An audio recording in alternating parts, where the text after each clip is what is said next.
కోసం చూస్తున్నారా? ఐటీలో కెరియర్ బిల్డ్ చేసుకోవాలనుకుంటున్నారా? అయితే సమాధానం కోడింగ్ ట్యూటర్. ఇక్కడ ఇది ఆల్రెడీ మీరు ఒక ఇంటర్వ్యూలో చెప్పారు, బట్ మా ప్రేక్షకుల కోసం మళ్ళీ చెప్పండి, పర్లేదు. ఏది చెప్పండి. అదే టైంలో మీకు ఒక యాక్సిడెంట్ అయింది. కరెక్ట్. హిందీ శివ తర్వాత ఒక యాక్సిడెంట్ అయింది. ఎగ్జాక్ట్లీ. కెరీర్లో అప్పుడే మంచి అవకాశం వచ్చే సమయం.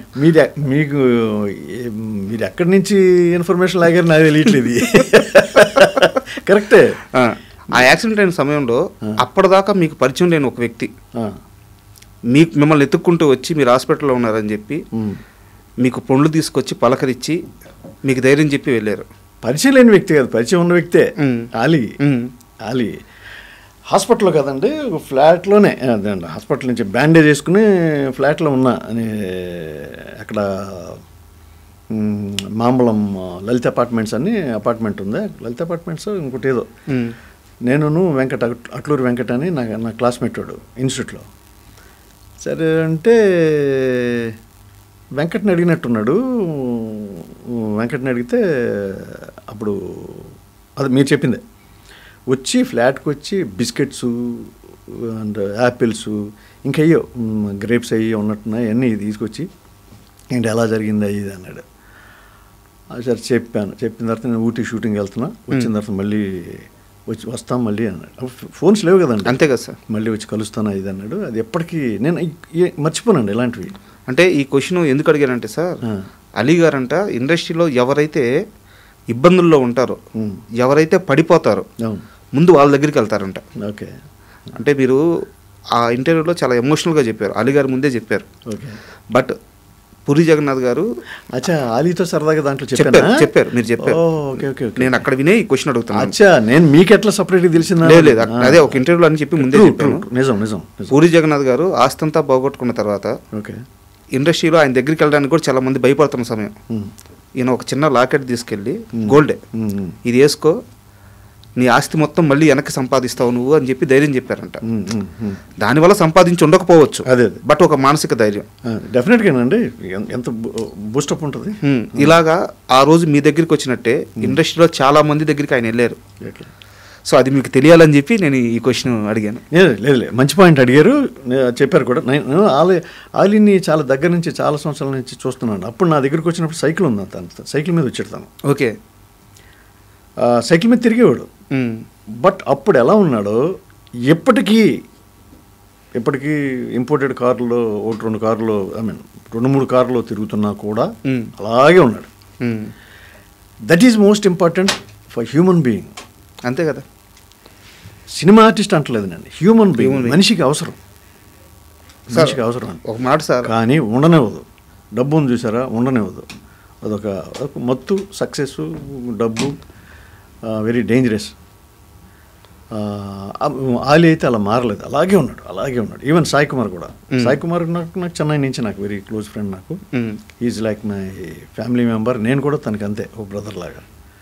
Is there fantastic. అంటే శ్రీకాంత్ గారు కానీ ఇప్పుడు మీరు అన్న మాట, ఇంత క్రేజ్ వచ్చినా మారలేదు, హ్యూమన్ బీయింగ్ అలా ఉన్నారని చెప్పారు కదా. జీవితం అనేది సినిమా కంటే గొప్పది కదా. అన్నిటికంటే జీవితమే కదా గొప్పది. దాంట్లో మనిషి ఎలా ఉండాలో అలా ఉంటే అదే గౌరవం. ఈరోజు నేను మాట్లాడినా మీరు మాట్లాడినా అలా ఉన్నారు కాబట్టి. బట్ ఇందాక ఆర్ నారాయణమూర్తి గారి ప్రస్తావన వచ్చింది. అయితే ఒక చిన్న ఇన్సిడెంట్, ఇండస్ట్రీలో మనం పనిచేస్తే ఆ డబ్బులు ఇవ్వడం అనేది చాలా కష్టం. 60% ఇస్తారో ఎవరో కష్టం.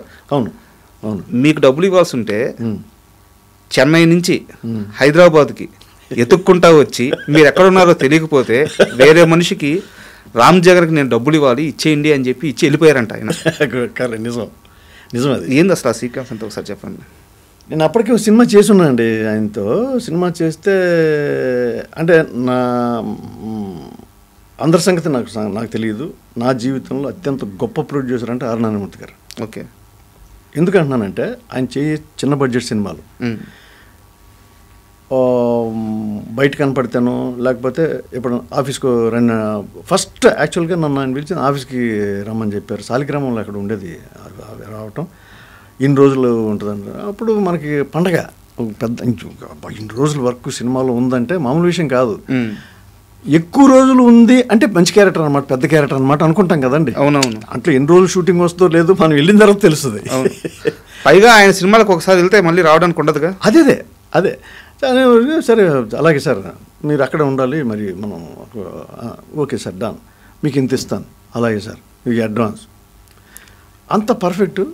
ఆ సినిమా అసలు రిలీజ్ అయిందండి, బాగా ఆడింది, చాలా బాగా ఆడింది.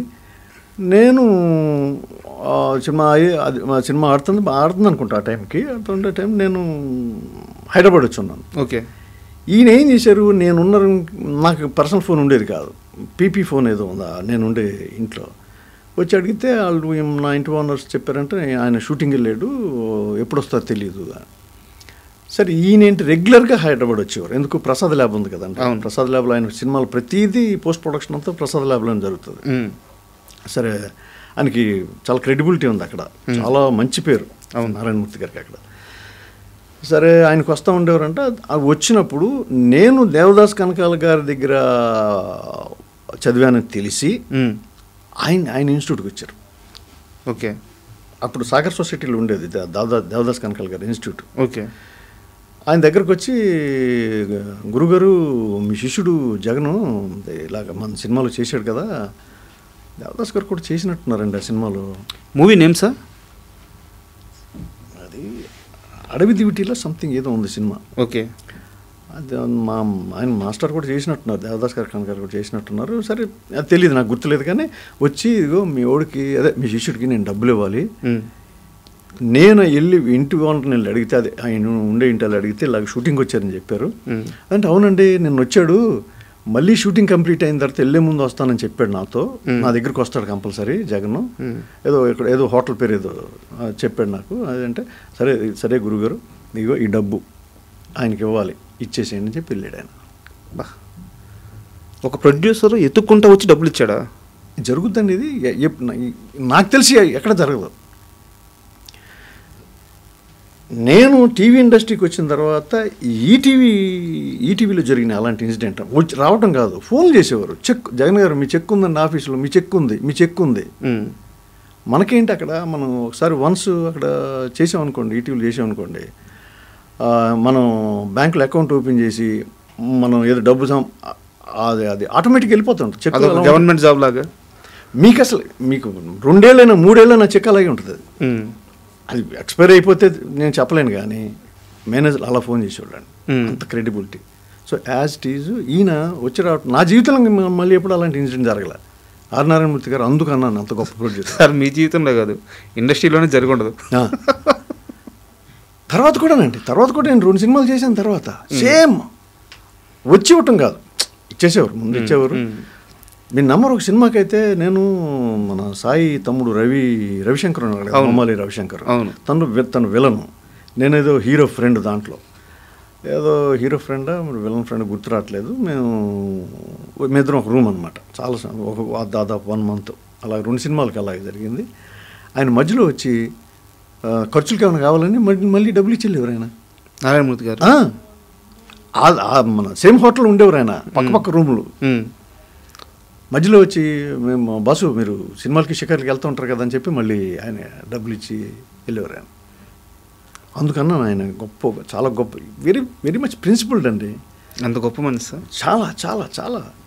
అది కదా, అలా ఉండాలి కదా, అలా ఉంటే ఎలా ఉంటుందండి, అందరూ అద్భుతంగా ఉంటుంది, సమాజం అద్భుతంగా ఉంటుంది. ఎగ్జాక్ట్లీ.